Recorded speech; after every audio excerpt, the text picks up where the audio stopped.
Patrick Vieira. Fantastic!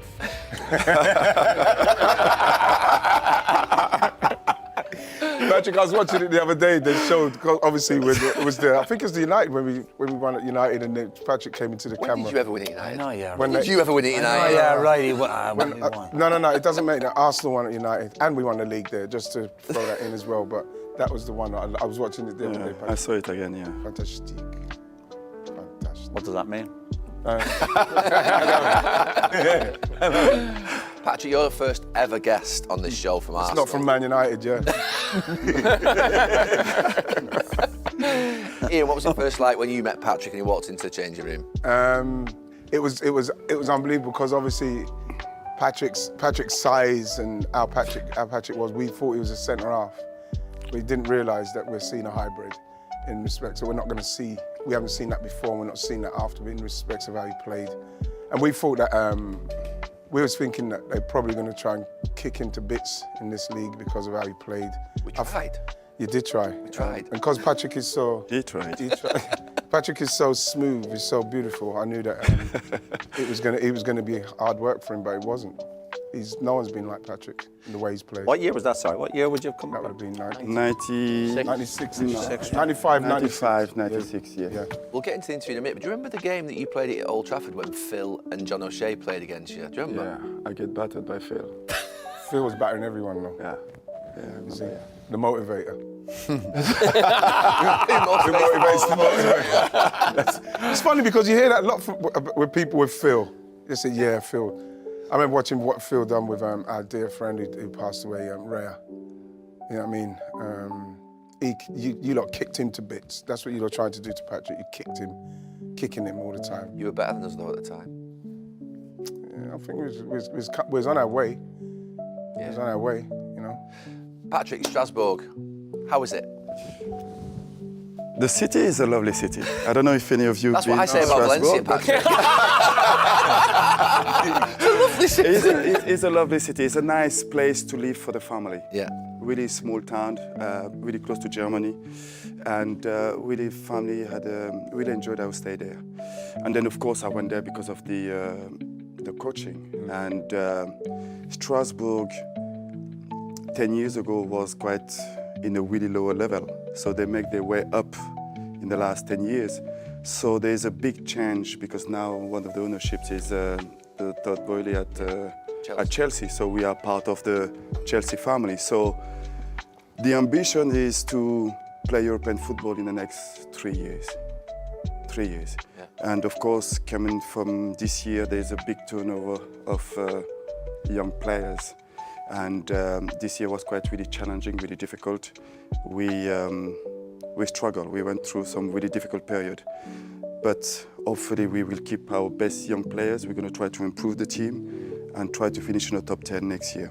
And why not play the European football in 2 years' time from today? You've obviously had a few jobs now in coaching. Do you still find it as difficult as you did at the beginning, or are the bits of it now that you feel, no, I'm more experienced, I sort of have learned a lot and I'm actually able to cope with it better? I've been learning every job I've been so far. You learn about the people. And the true faces of people, you really get it when you are in a really difficult period. Because it's nice when you come in from like the honeymoon, everything is perfect, everything is nice, you have an ideas and you try to work. And then when you go through those difficult periods, you see people start to change a little bit. People start to lose faith, lose confidence on you. And that is what is really difficult, is that the support is not the same.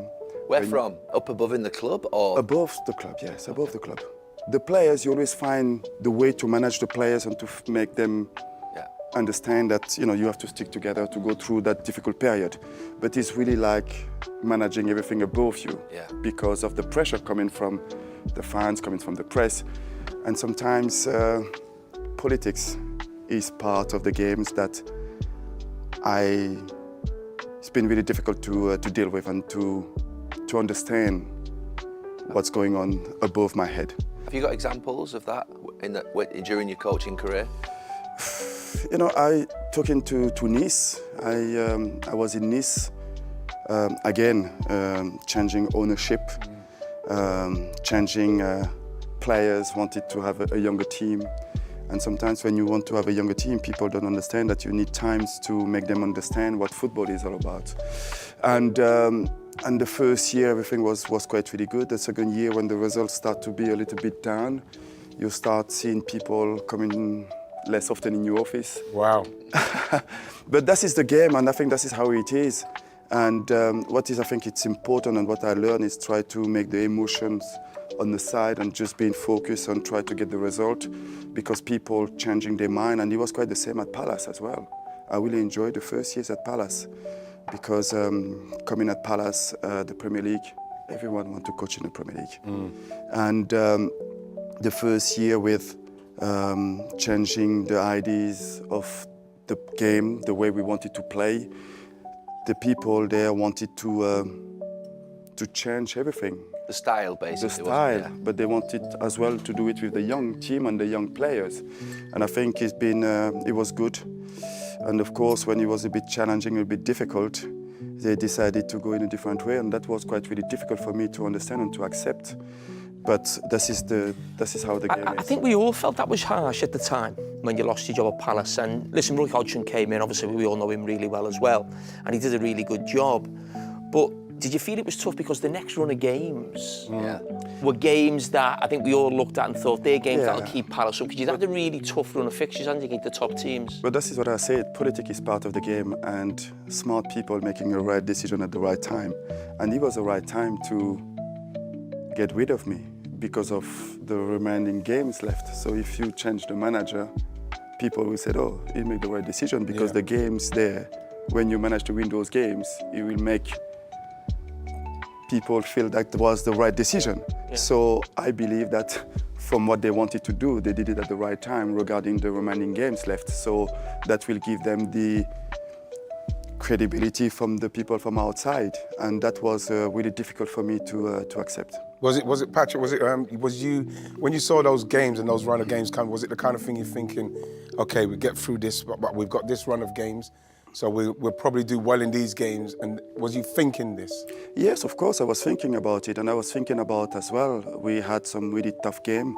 We had some young players. The teams dramatically changed. We didn't improve the squad very much, so we was going through a process. And sometimes the process is not there. So it's tough, it's really difficult to be a manager today because of the pressure from outside. You know, when you speak there about the decision at Palace, and I just think of Steve Parish as almost running that club, but is there Americans involved at the club as well, at Crystal Palace? I only dealt with Steve and Dougie. The Americans, they were there, but I didn't deal with them in every day. Do you think they would be putting pressure on that decision almost from outside, even though they don't deal with it? I can't say it because I don't know. I really don't know. I know that there's a board who's making a decision, and I think he will take more than one person to make a decision, but obviously the main man who's running the football club is Steve Parish. When you're in a job, and obviously I've been in it briefly, when you're in a job and you feel like the results aren't going well, how do you deal with that? Obviously you've had challenges this season, you've had challenges at Palace. How do you deal with it personally? You were obviously one of the most ferocious, greatest players in the Premier League history. How do you deal with it differently as, you know, when things are not doing well? Yeah. How do you cope with that? How are you in yourself? I think it's just about believing about what I wanted to do. I always knew where I was going and how tough it was going to be. And of course, going through a difficult period is about believing about what you want to do and bringing people even more together. Because with the experience that I had in every single difficult period that we had as a player, the togetherness, the team spirit managed and helped to go through that difficult period. And during the season, you will have a difficult period during the season, but it's about how do you manage it. And for me to manage it is reinforces those positive messages that you want to allow yourself to bounce back and win football matches again. And of course, you know, when you coach Strasbourg or Palace or Nice, you know that during the season, it will be tough because of the team, the squad that you have to work with. And you have to compensate those bits that you don't have with the team spirit to compete. And bringing people together for me was the main man and the team. And of course, as a manager, the responsibility is about how do you maximize the potential of individual players for the good of the team. And I think in Nice, I managed to do it quite really well. And I'm quite really proud about what I achieved at Palace. I think I did quite really well over there. A lot of great players that have gotten to become managers find it frustrating, obviously, because you play at such level, you know the game inside out. Have you found it difficult working with players? You've just talked about it at clubs where the talent level maybe isn't at the level that you actually were at yourself. It was, I think I needed to do some work on myself about you're not a player anymore, you are a coach. I think the most difficult challenge for me was to think about as a manager and not as a player. The challenge was to put myself in the cupboard and to close that cupboard and to really focus on being a manager.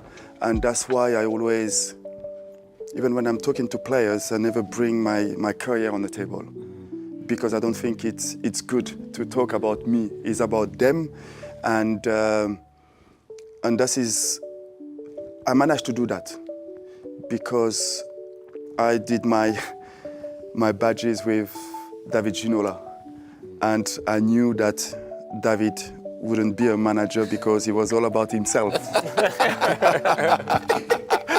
You know what I mean? So it was something that when I decided to go into that route, I knew that I needed to put myself on the side and focusing on about other people. Do you ever doubt the decision that you've made to be a coach? You think sometimes, I wish I'd just had an easier life, I wish I'd gone and done television, I wish I'd done something else. Do you regret the decision at any point when you're in the job? Or do you think, no, I know exactly where I'm going to be a coach? I don't have any regret. No. I don't have any regret because I take the process to really challenge myself and to question myself if this is what I wanted to do. So finish it at City. For 2 years I was an ambassador, fantastic job. And then for 2 years I went through different departments and in the academy, and then after I went to New York. So the process was there to question myself about if this is something that I really wanted to do. So all the answer was positive, so I don't have any regrets. Why did you leave the City Group? I thought you would have stayed within the City Group in different jobs and different roles. Yeah, but you know, I wanted to, when I decided that I really wanted to coach, my aim was to coach at the higher level. I wanted, and I still want to coach teams that play the Champions League. So to do that, I needed to challenge myself. And I was in New York, I was in the City Group, and everything was perfect for me. It was a dream for somebody who stopped his career and to find a place where you can learn, where you can express yourself. And City really did everything to allow me to choose what I really wanted to do. So after a couple of years with New York in the MLS, there was an opportunity to come back in Europe and to go to Nice. And I wanted to challenge myself with more pressure. And going back to France was a next step, because then after that allowed me to go to Palace. Where are you at on the journey as a coach? Do you think do you feel yourself getting better, more experienced? Yeah, I think it's, of course, all those experiences making me a better coach, no doubt about it. But of course, success, winning, doing well will open the door for the bigger stage, I will say it. But at the moment, yes, it's been really challenging. It's been a long journey, but I enjoyed and I really like what I'm doing. What are the things that you think you could have done better yourself in your first few jobs? Making a better decision about the people that I'm working with. On your team, on your staff? The staff, but mostly choosing the people that you're going to work for and not the club that you're going to work for.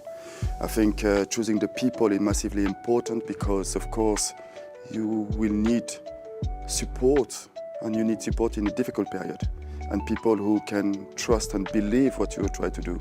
So I believe I make a couple of mistakes choosing. You won't know that, Patrick, until you're in the job. Do you know it's Yeah, easy to try and but pick. at times it's good to listen to people advice. Right. And of course, you sometimes want the job so badly because it's the Premier League or because it's France. And then you take in the job and thinking that you will make it a success. But it's not that easy because you need a team around you to help you to be successful. But I still don't think you know the people until you work with them. Yeah. You meet people for an interview, you think everyone's got big plans, and hopefully you're going to be a success at a club. But then the difficult period, you want them people to say, hey, we've got your back, which is very, very difficult to anticipate which people are going to support you and who aren't.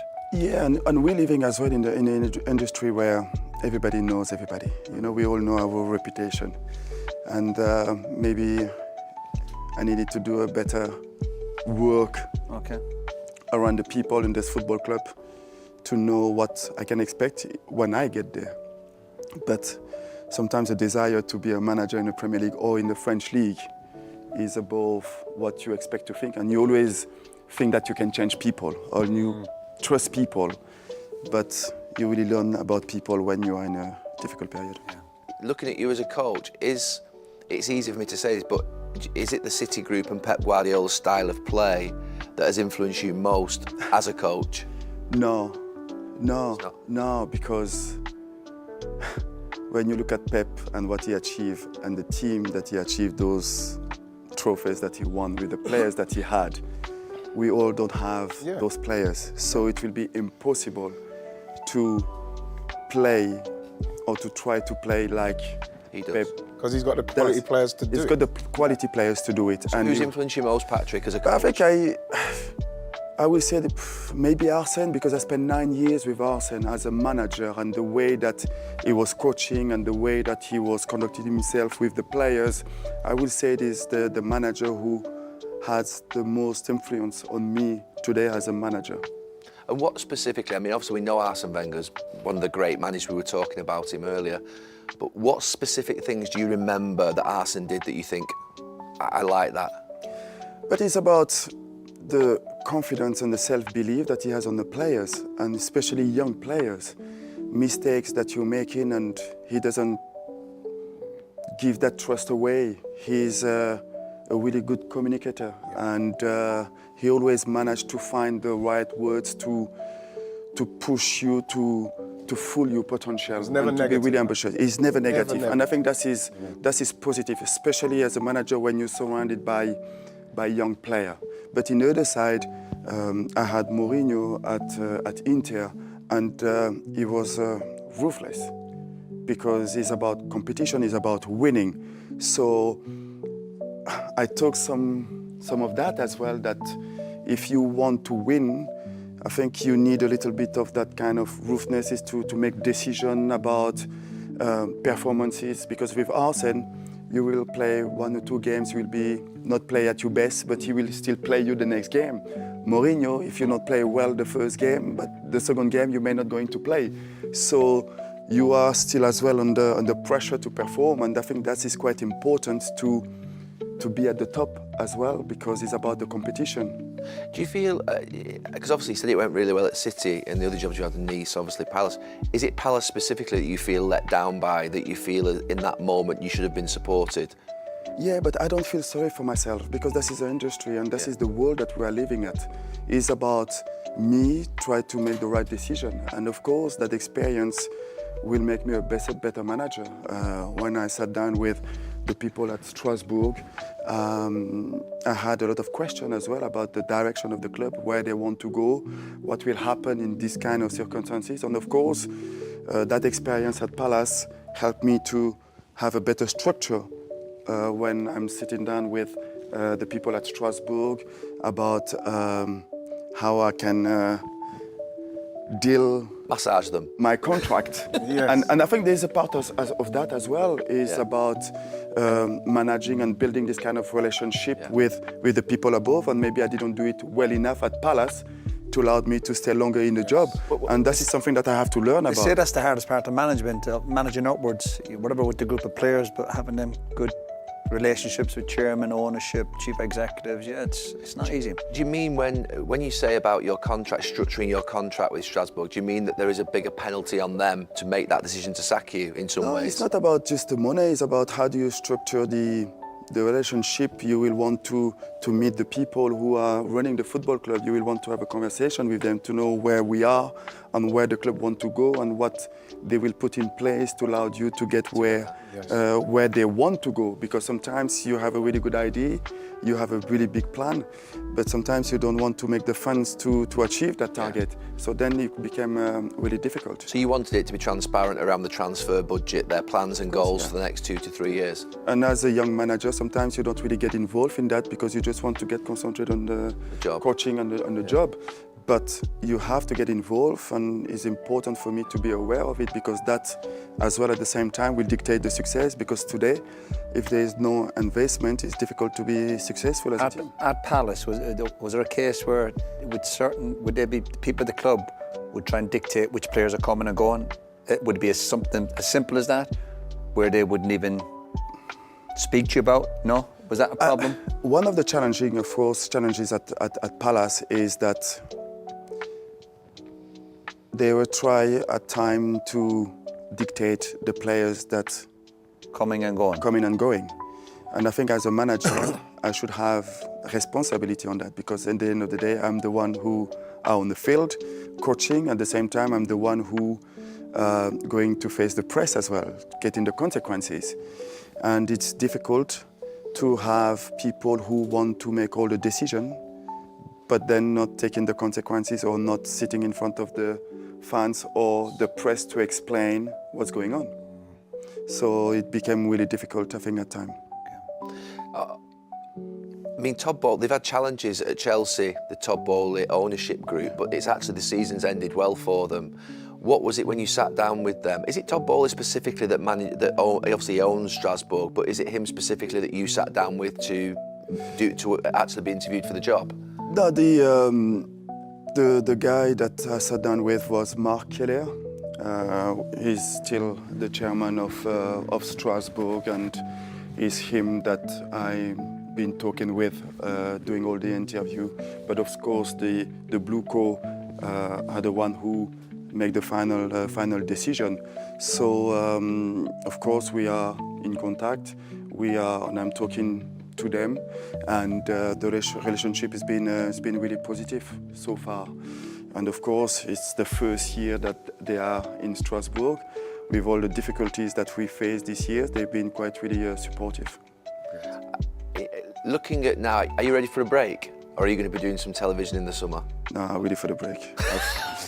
I need a break. It's been a really challenging season, and but I will be really close. So I'll be going watching the games, but I will not going to do any TV work. It's not that I'm not enjoying royal company, but I will prefer to be Relax. with the family. Is the hardest part, Patrick, actually having to do the media like 3 times a week before and after matches, particularly if you're on a difficult run? Is that one of the most challenging things that you have in the job, or do you find that? No, I find it. I don't find it quite really difficult. Okay. I think it's all about knowing what you want to say and then just to try to repeat the same answer and to give the same answer all the time. But I don't find it quite. That's not the most difficult part of the job.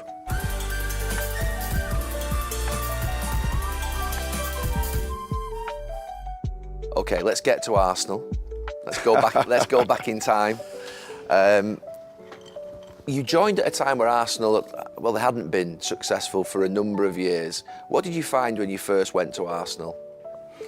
Listen, coming to England, going to Arsenal, I didn't know what to expect. I didn't have a clue about the Premier League because in France the biggest league was the Italian league, the Serie A. The Serie A was the most followed league in France. So at that period I knew nothing about Arsenal. So arriving there, I was quite really impressed by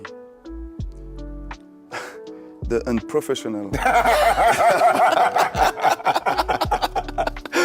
Did you say impressed by the unprofessionalism? Or? Yes, because I came from AC Milan. Yeah. And AC Milan was like players arriving there 1 hour, 2 hours before training, well dressed. Costa Curta was coming every day in the training with the suit and the tie. There was like they were like having their lunch after training, and some of them was sleeping in the training ground before going back home. It was quite really professional, and this is where I really learned really the job. And coming to Arsenal, and it was quite really the opposite. It was different. Talk to us about it. Well, they didn't have we weren't turning up to train in suit and tie. That's for sure. You didn't turn up on time, Tony Adams said. I was always on time. The approach and the mentality was completely different, and I felt really comfortable with it, and I loved it. It was quite really relaxed, laid back. It was all about what's going on the field, and it was about the passion and not thinking about tomorrow. Is about we are in training, we give 100%, we can train well, we can train bad. There were some mistakes, there was some technical mistakes, but always giving 100%. And that's completely different from the Italian culture that I learned before. The players at that time still would have been probably going out for a drink after the game, wouldn't they? Yeah, of course. We around I think the Christmas period. Yes. TJ Fridays in London. TJ Fridays in London. Straight away after training, but French players, we were coming for the dinner. Yes. But the guys, they were meeting like straight away after training. 1 o'clock. So they would been Hammered. By the time eating and drinking until we get there, and this is when it was time for them to go home, and that is where we started to party.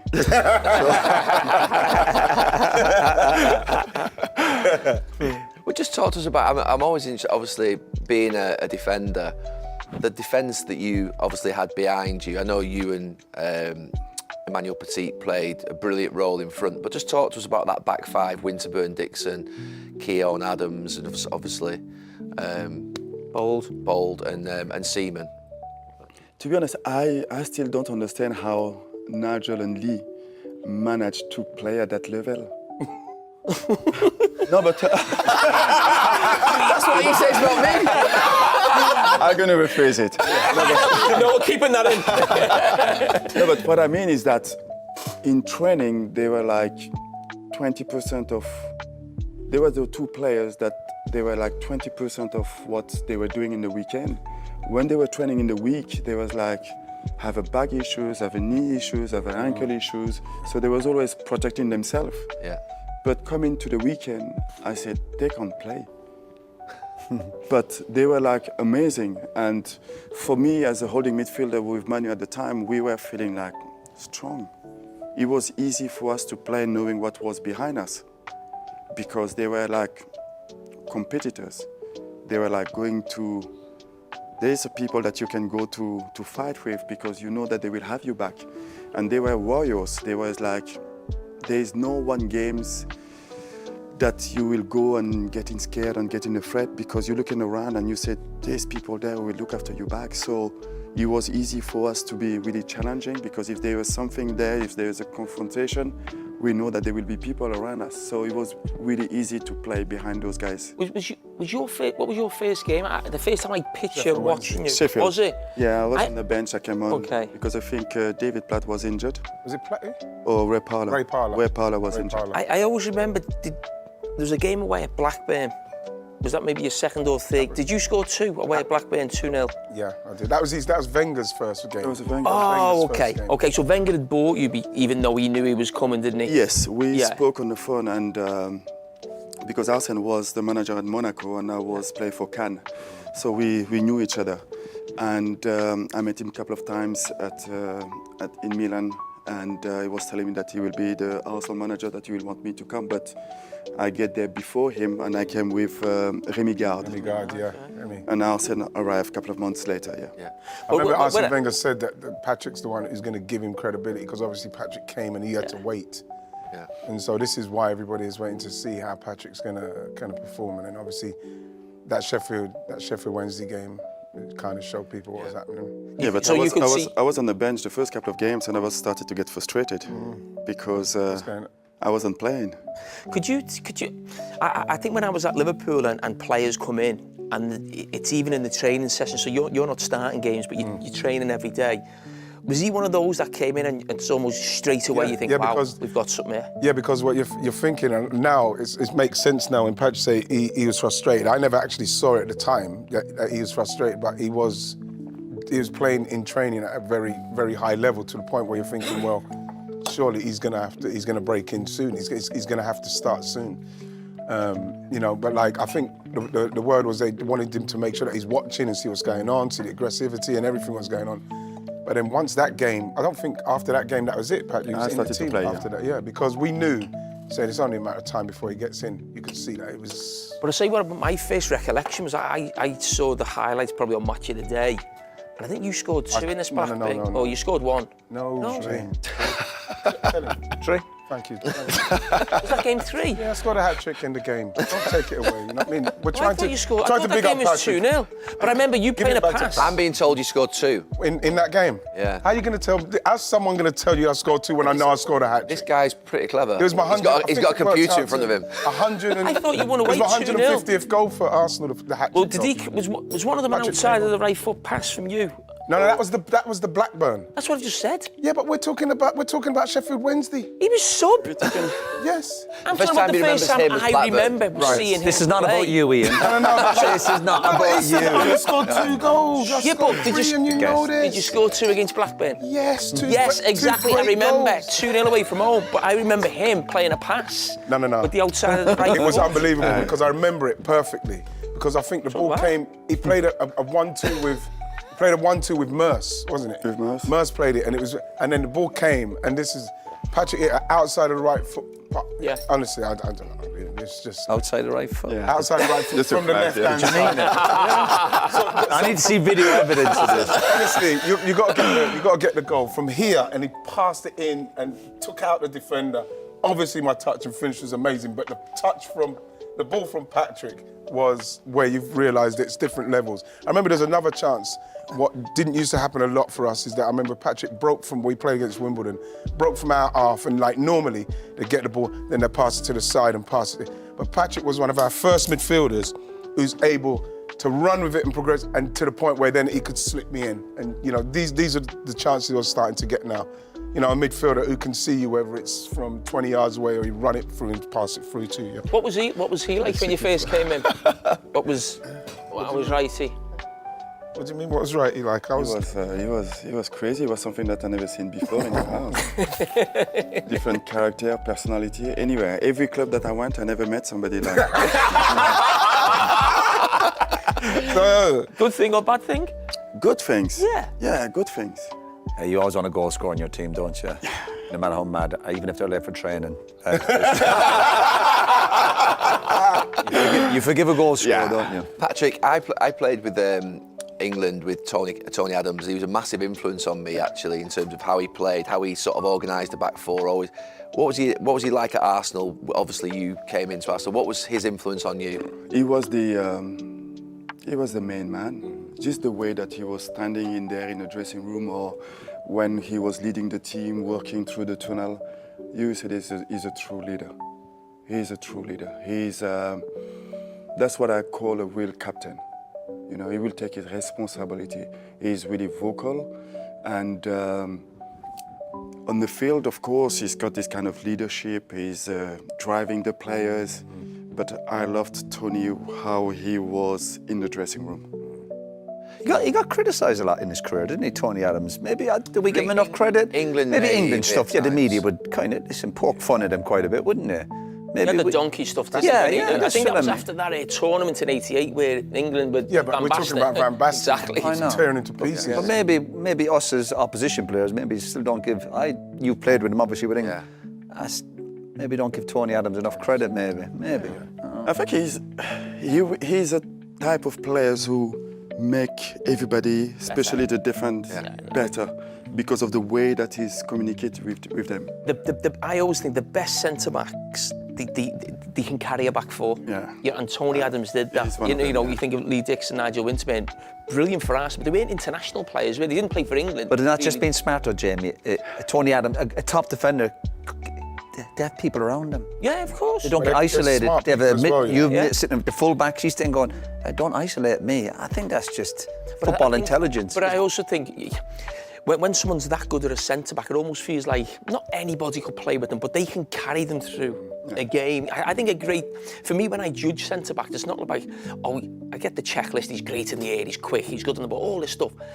The real best ones, they have leadership qualities where it feels like no matter who, basically the person playing next to them plays the best football they've played because they're alongside this one, they Tony feel had safe. that. Yeah. Tony had that. Yeah. And he's as well, he could recognise when we're in the game and it's not going well, and everybody just stay. Don't go Patrick, don't go Manu, just wait. Let's get the steam off of this. Was Emmanuel Petit the perfect? He looked like the perfect partner for you. Yeah. Was he the perfect partner? Yeah, he was. He was because at that time I was quite really young, so I was developing myself as a player. So I needed somebody next to me who can drive me, and Manu was a perfect player for me at that time because with his quality, I think we were quite really good together because he technically was a better player. And he was left, I was right, and he was creative on that. He was more going forward than myself, so I was more focusing on the defensive side, and Manu can drive himself a little bit more. And then when I had Gilberto, who was more defensive, that allowed me to go a little bit more forward. But at that time in my career, having Manu next to me was the best. I saw him a few weeks ago, didn't I? Saw him at a game. At the game? He's big, isn't he? I didn't realise how big he was. Massive, Big man. guy, man. He's big, massive. They all were. Yeah.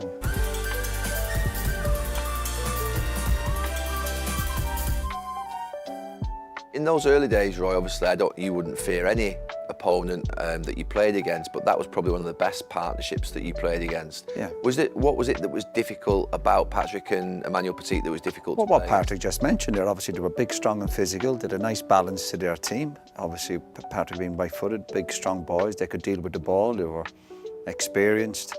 And we knew obviously anytime we played Arsenal, particularly against their midfield, we'd have to bring our best game. And that's the most respect I can give players or teams I played against them. I knew when we played in Arsenal, particularly midfield, I'd have to be at my very, very best. But the two players, the two of them in midfield they'd cause you all sorts of problems. The technical side of it, the physicality, the pace, the quality. Yeah, I don't want to get too carried away. But yeah, they provide you with all sorts of challenges.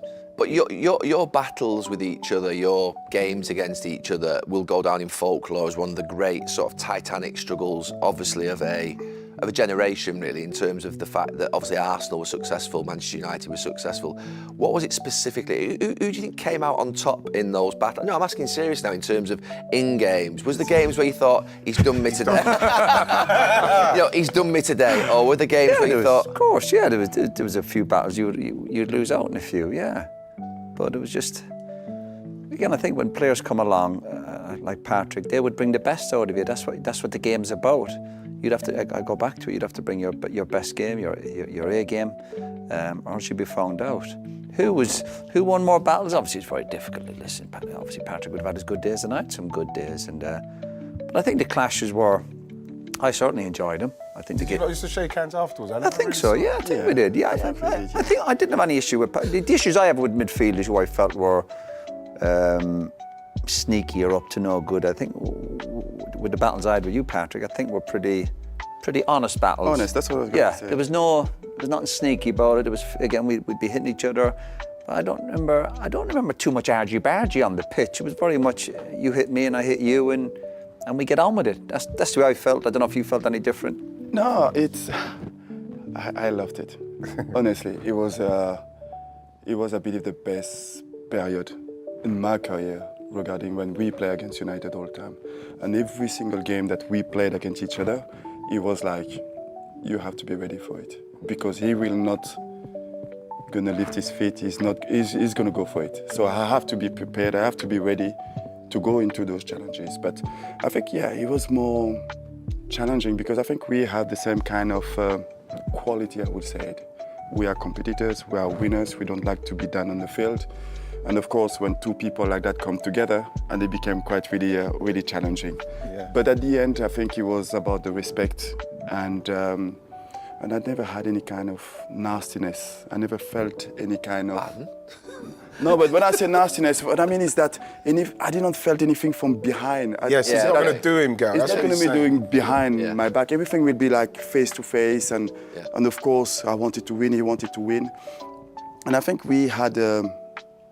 When I was going on my side, when I was going on the field, I was said to myself that I believe that if I manage to win that duel against you, that will help the teams to play with more confidence. So I will say if I get on the top of you, that may gonna help the teams to believe that we can win those kind of games. So it was some good ones. What would Arsene say to you before the game? Anything that you can remember about specifically playing against Roy or Paul Scholes in our midfield? Have a go at that Gary Neville is. We're going to come on to that. We're just dealing with the proper stuff first. No, good. No, Arsene wasn't. But what would Arsene say? Arsene will never gonna say something specific. It was more about to concentrate on the game. On the game and not get carried on by the challenges that can happen. It was more focusing on the football and try to play the game, but never any kind of advice how to conduct myself on the field. No. I mean, we'll come on to the sort of when it got sort of a little bit more fraught, and I think that was probably when you started to become more successful against us. I think there was a time where we realised actually we had to stop you playing football. There was a period where your football was, I felt, superior to ours. Maybe it was towards the end, maybe that Invincibles type team when we struggled for a few seasons.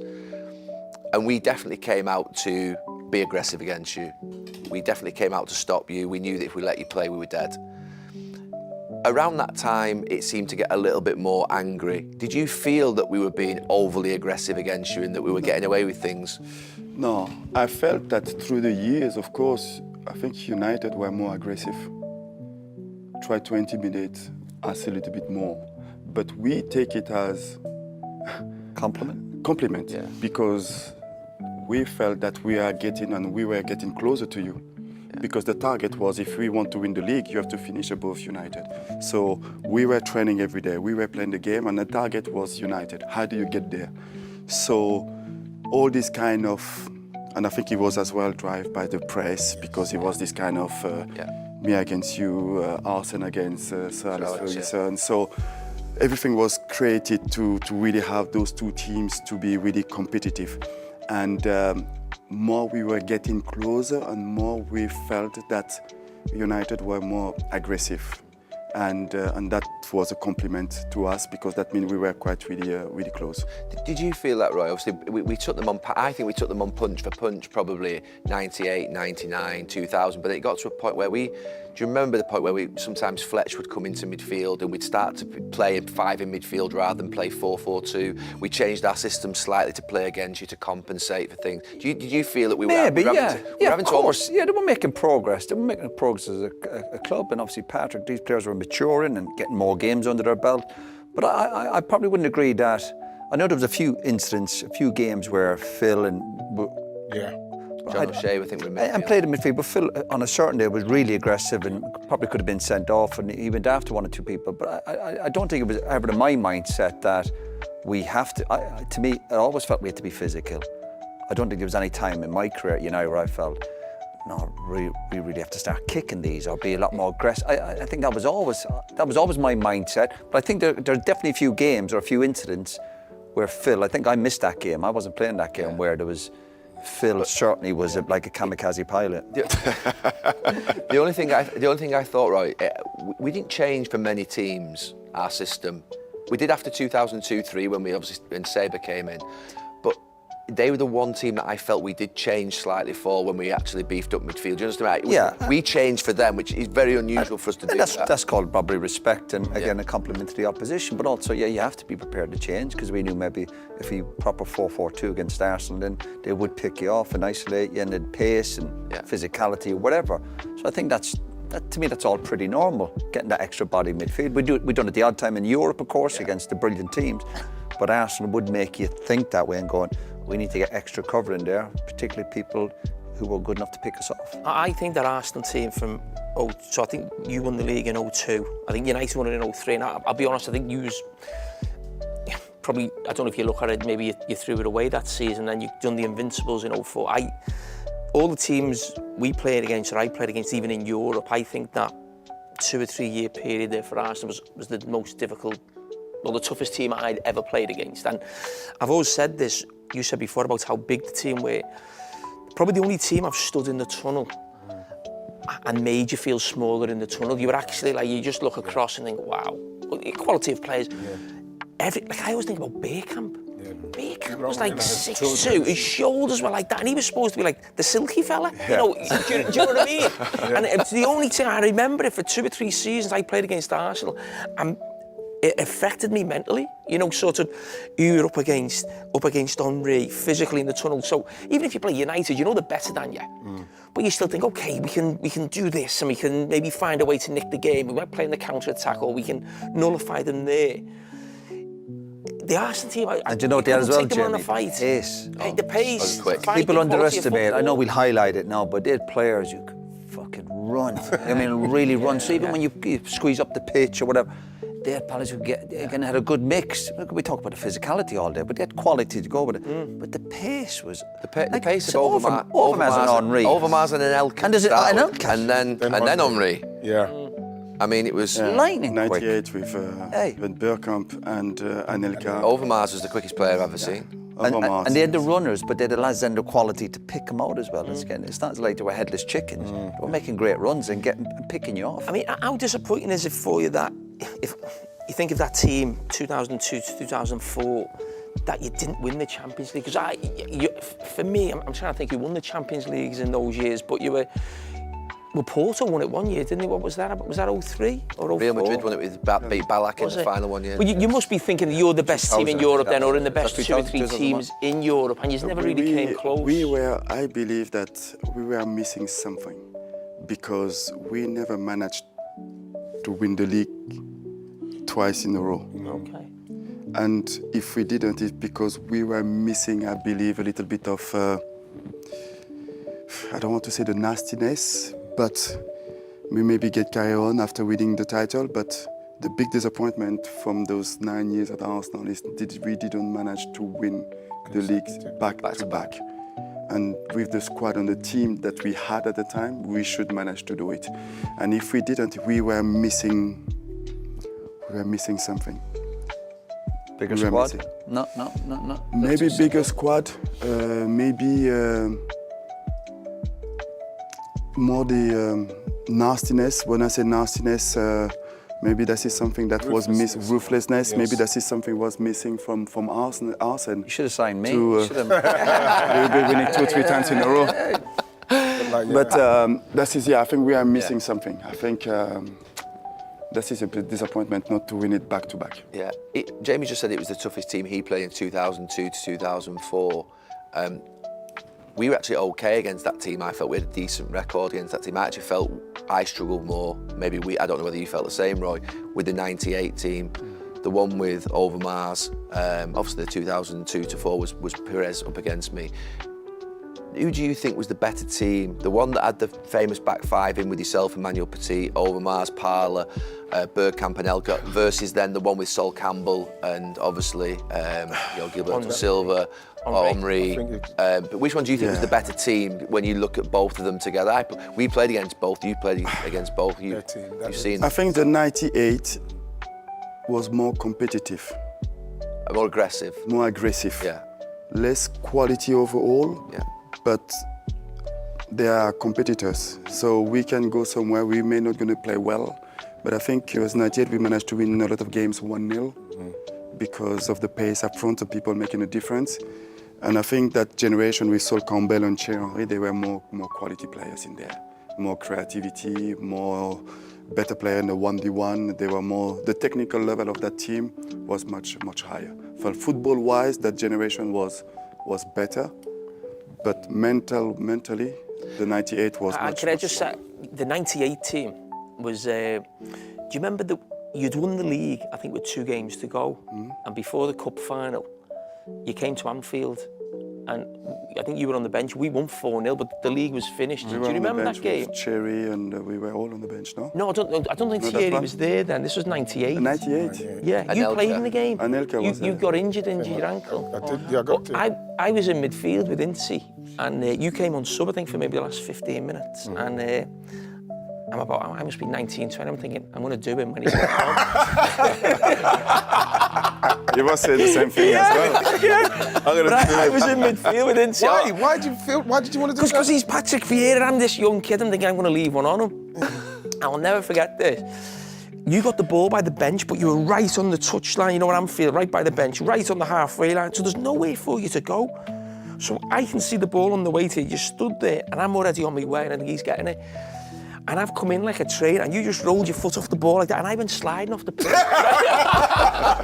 And it's always stuck. You know, you think, the great play, you just like, you know, it's a little lesson. Yeah. You know, you think, calm your own, you know what I mean? Calm down. You think you're going to leave someone and get back to right back. Stay in your lane. Exactly. Yeah. So which team, the 98 or the Invincible team? If you had to choose one. The Invincible. Yeah. Invincible. Which was Invincible. Because there was a really good generation of players. We really enjoyed playing together. Yeah. The quality of the games, the way we were playing, and Robert was fantastic. Robert was fantastic. He used to fall over a lot, though, didn't he?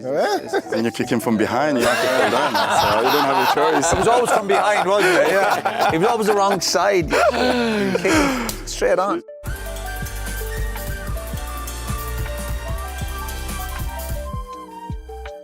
We're going to go to the tunnel incident, Patrick. Where is it? You're going to have a look? We're going to have a look. So we're going to show you the tunnel incident. Show it, Gary. And to be fair, I'm not, because we've all seen the tunnel incident before, actually. Oh, gee. It'd be wrong not to show it. Well, you're just showing it for back because the people can't see this. Yeah, but I'm trying to get the. There we go. So before I show it, the context of this is that, and this is the thing that I think I remember at the time. So we're warming up before the game. You imagine, so this didn't start here in the tunnel, right? We're warming up before the game, as you do. You know, I'm practicing my headers. Patrick's doing what he's doing over there. So I run down the tunnel at Highbury, tight tunnel. You know the tunnel.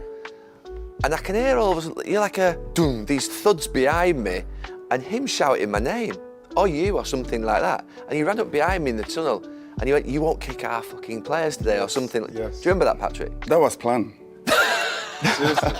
Planned by who? You? No, by me. Yeah. Or by Arsene Wenger? I said no. No. the boss wasn't like that. The boss wasn't like that. Yeah. No, So no. was it because of the game at Old Trafford earlier in the season, or was? Because of the 9 years I spent there. I didn't like you at all. Man United or Gary Neville? Hey, that's victory. That's a massive success. He's just got that vibe. It's a win-win. No, but it's true. Honestly, I couldn't stand you because you were just kicking everybody, and especially Robert. You when sure he it wasn't was there. Phil? No, it was him. Okay. 100% sure.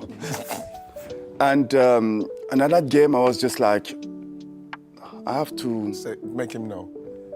make you aware that today you were not going to touch Robert, because I knew that was the plan for you, because you struggle against Robert. And when He struggled against me. and he was like, no, today I will have to tell you, leave him alone. Did Robert say Because I anything felt- to you about it? Or No, did you just no, okay. no. But I felt that you were over the top against him. The game earlier on the season at Old you Trafford, were- to be you were fair, over we, the top. to be honest, were it got to the point where we were aggressive. That left side of Arsenal was and unbelievable. Robert was quite really nice. He just stepped up and he's just like, but he's too nice to complain. Yeah. And I think at time you went over the top. It was too much and it was too obvious.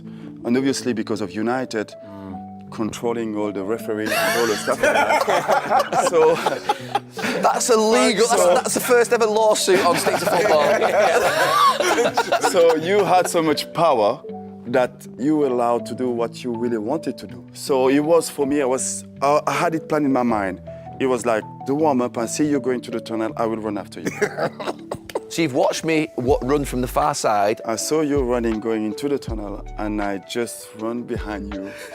And I just wanted to make you aware that today will be different, and it will be something that Do you think going to happen. Yeah, I mean, so I went into the dressing room. It was. What did you say when he said that? Yeah, because he didn't say anything about it. No, because he was. He was quite- quite really fast, really quick. He was like, Yeah, it was getting through the it was end a of the tight tunnel. I was at the top of the tunnel. He's coming at the bottom of the tunnel. I thought I went to the dressing room, and I used to sit next to him. Peter would sit there.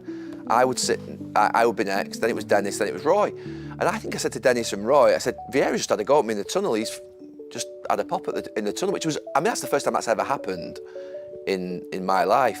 So then obviously we walk out, and this happened. How did you say it though, Gal? Did you say Vieira's just had a popper in the tunnel?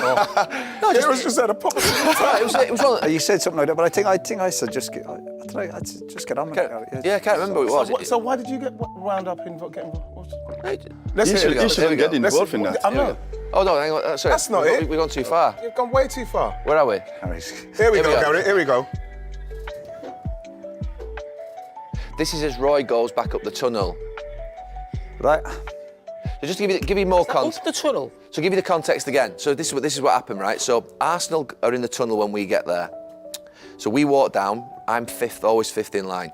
Roy walks down to the bottom towards the referees. Patrick is doing his laces halfway up the tunnel. You remember this or not? He's doing his laces up the tunnel. So obviously he's He waiting. didn't have to do that. How did you do laces up? Show me how you do laces up. So Roy's gone past him, and you've then started again in the tunnel. Right. And then Roy then comes back, and obviously that's when it all sort of Right, like kicks right. off. I can't remember what you said to me in the tunnel. Did you say the same thing again? I said the same things again. I will say to you that today you will not gonna touch him, because if you touch him, I will go after you. Yes.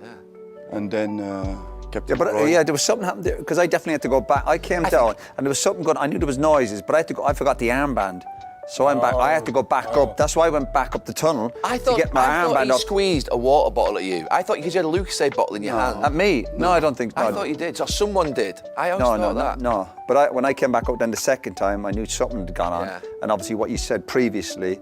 So I was just, just I was moved more, on but I was quite relaxed with it actually.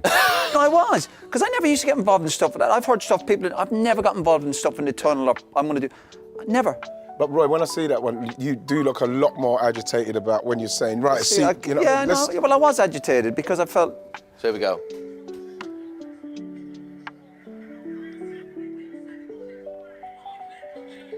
You just said you started all this. To who am I saying that? I think that's to Patrick. All right. Yeah.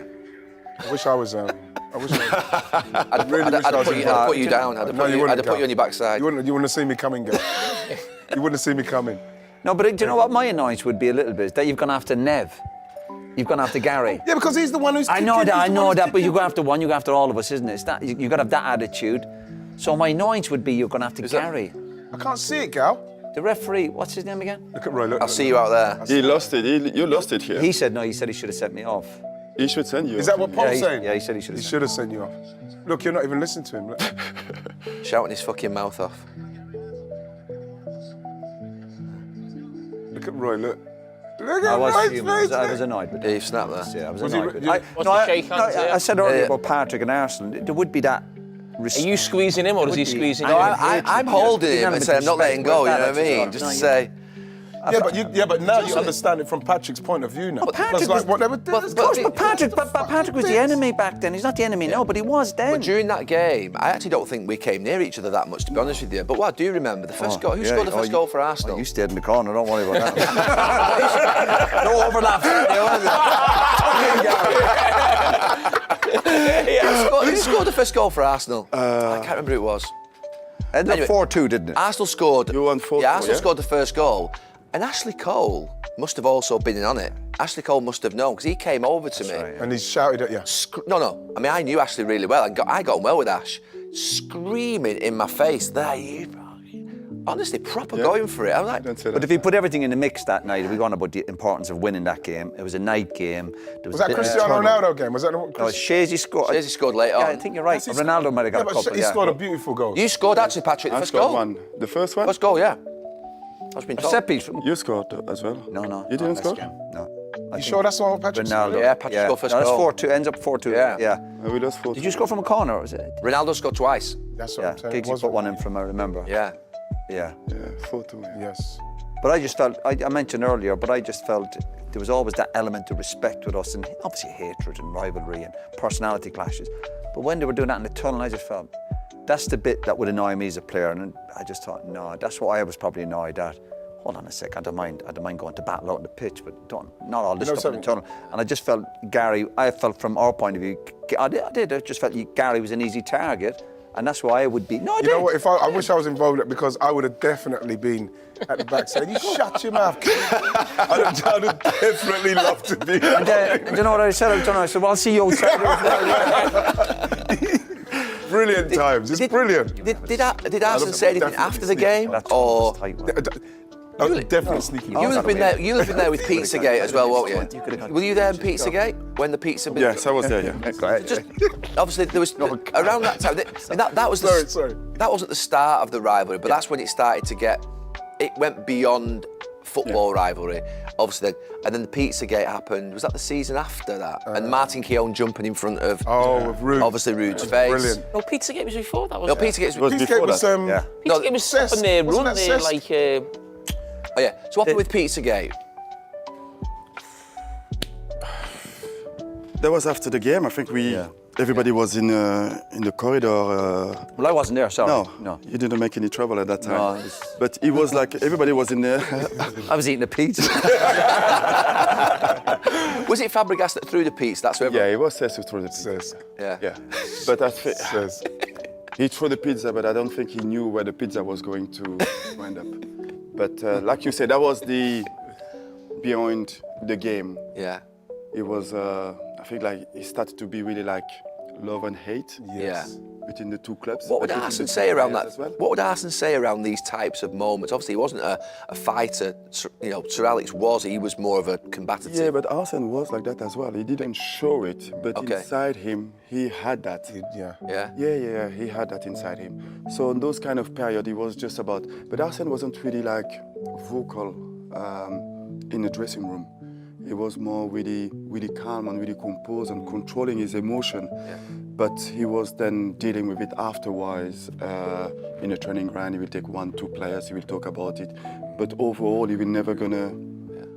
He was wasn't really at half time, you know. competitive, wasn't he? You know He what is a really we- competitive. You know the He thing is with a- him as well is that one of the things that which was unbelievable to all of us when Arsene took over. Remember, at half time, you know, the manager comes in and he's like, he wouldn't speak for like 10 minutes. He was just gonna Just speak the not last say 5 minutes. anything. What, half time would speak? At half time. Houllier was like that. Wouldn't say a word. So you come in, you know, where we're just used to coming in and sit down and waiting for the manager to come in and he'll say, right. You'd come in and sit down and it'd just be silence. It must have been a foreign manager thing, because I always remember the first time I ever saw that was Sven-Goran Eriksson used to come in at half time, and it was Steve McLaren who was his assistant, and he said, "You've got 3 minutes to get yourselves together." And the idea was that he hated the idea of when players come in, the staff still walking off the pitch, there's people getting drinks, there's physios giving strap-ins, there's people being... Let all that go, let everyone calm down, and they'll come and deliver what it is. Was that the thinking with That's what I was Arsene as well? thinking about. Arsene will give you the first 5 minutes and sometimes even longer, and he's just gonna come and speak the last 5 minutes. It's brilliant. We didn't get 5 minutes, to be fair. We wouldn't get 5 minutes, no. That worked every game. Every And manager. you know something, with the boss, if it was a big one, like at half time, it'd be, if someone came in late, the fuck have you been? Sit down. Yeah. You know, it'd be a proper, like, everyone's got to be sat down. You knew you had to be in, sat down, get your, you know what I mean? Forget your drink, forget your physio. It was one of them. And never angry. The boss. Never, no matter what, our boss. Oh, sorry, what was I saying? Never angry. I remember it's only the latter stages coming towards the end when he was getting ready to leave, and you see him animated on the side and angry. I'd never seen him angry at half time, no matter what the score was. Never angry, always calm. But would the players be saying something while he's having his 5 minutes? No, would the players It's just, be yeah, quiet? Tony might say something. How would Tony be? Because I mean, Tony was, to be fair, in the England dressing room, was really vocal. I can't believe Tony would come in at half-time and just sit there quiet while Arsene would No, because wait what for you start to get used to the silence. So Tony would be silent as well. But Okay. then as it started going, then he would start come around and he'll say to you, listen, but it was a time where we in the end you started to look forward to because you could just not hear nothing. It was when George Graham would come in and it just started slaughtering and swearing at everyone. No one's looking up because if you give him eye contact, then he'll pick on you. Yeah. You know what I mean? Was Martin Keown not vocal at half-time when he came in? Yeah, but Arsene is the one who really driving the atmosphere in the dressing room. So even sometimes we were just between us, the players, and Arsene will be in a different room. And then when he will come back later, just to adjust one or two things, and then it's gone. And of course, the first 5 minutes, nobody will talk. And then you will have Tony, or you will have Martin, will always have some things to say. But overall, he was quite really calm and always been calm. You do that, You know what, Patrick, as a Martin, manager now? Martin. Do you do that? I do that as a manager. I quite liked it as well. You just have the 5 minutes of chilling out, yeah? A little bit longer. I remember sometimes when But the boss- first 5 minutes, I let them by themselves, and I come back just for the last 10 I minutes. remember yeah. sometimes when the boss would, because Martin would go and he'd be like, because he's pumped up. And I remember the boss would say, Martin, shut up, Martin. Right. Yeah, he'd say, you'd have to tell him to shut up, you know what I mean? Because Martin would just go, you know? In terms of, is your dream to get back into the Premier League as a coach? Because that's what you said before, everyone wants to coach in the Yeah, I Premier would League. love to go back to the Premier League. It's the best league, and this is where you have the best coaches, this is where you have the best player, it's the best entertaining league. So obviously, yes, I would love to go back to the Premier League one day. And it sounds too easy, but is Arsenal their almost ultimate job that one time in the future you'd like to be able to do? Or City, with your City group link as well. Yeah, oof, I had the chance, I played for Inter. You know, I would love, of course, the aim will be to manage one of the teams that I played for, who played the Champions League football, and try to win a title. So that will be my aim, that will be my drive. That is my drive. Do you like me now? There's Sorry, I had to get that out. Everyone likes someone who's paying them. a song you say, do you like me now? No, there's a song now. You like me now. That's the song, like me now. What's the song? Do you like me now? There's a song like that. Do you like me Create one now? if you No, want. it should be playing the song now. Do you like me now? That's how the podcast should go out. That's You all. like me now.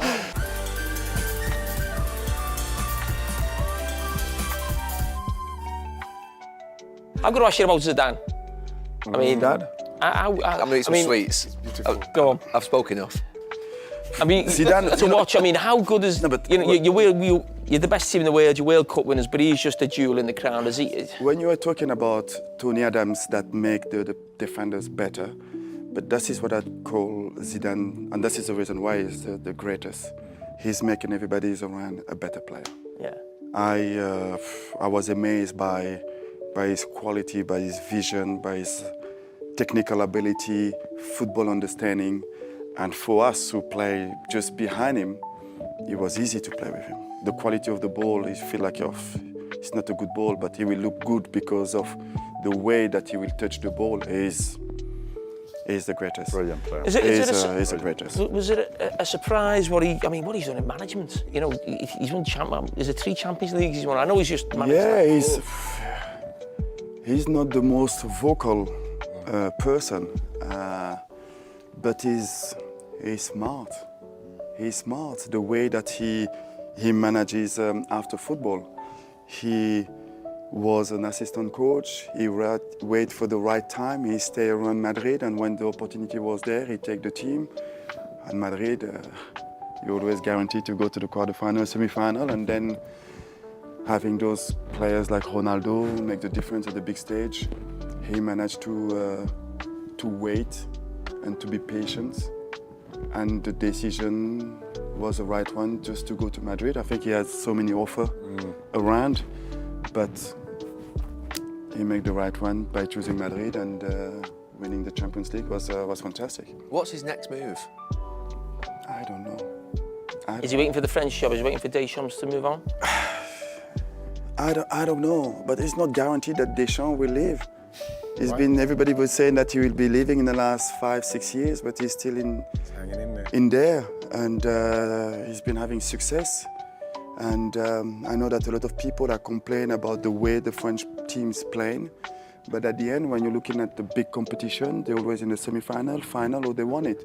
So he's delivering. So there's no guarantee that Deschamps will leave after the Euros. Wow. There's some questions I think that have been sent in, Patrick. They're more quick fire. So, toughest opponent you came up against? I would say Roy and the United midfield. Because they were all kicking. Your dream five-a-side team. Five-a-side Yeah, team. you've got to pick. You're in it, so you're number one. Definitely Bergkamp. Zizou, Yeah, Zidane. Thierry. Your French is good. Are you picking it or is he picking it? It's just a great player. He's playing it. It's just like, It's too many people. It's a tough one. Yeah. Zidane, Bergkamp. I will go for Makelele. wow. Because you need people to run. Yeah. And I will put Henry up front. Only French players. Wow. Yes. Oh, no. Anelka is sub because Anelka's one of the Anelka greatest is, swings I ever saw. Yeah. Your best friend in football? In football, Lilian Thuram. Lilian too. Yes.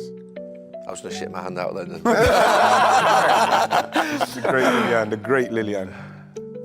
What started the vapor rub on your shirt? Vicks. I remembered that. Yeah, it's just when I just helped me to breathe a little bit better, and then after is you do it once, you do habit, it yeah. twice, and then it became a habit. Yeah.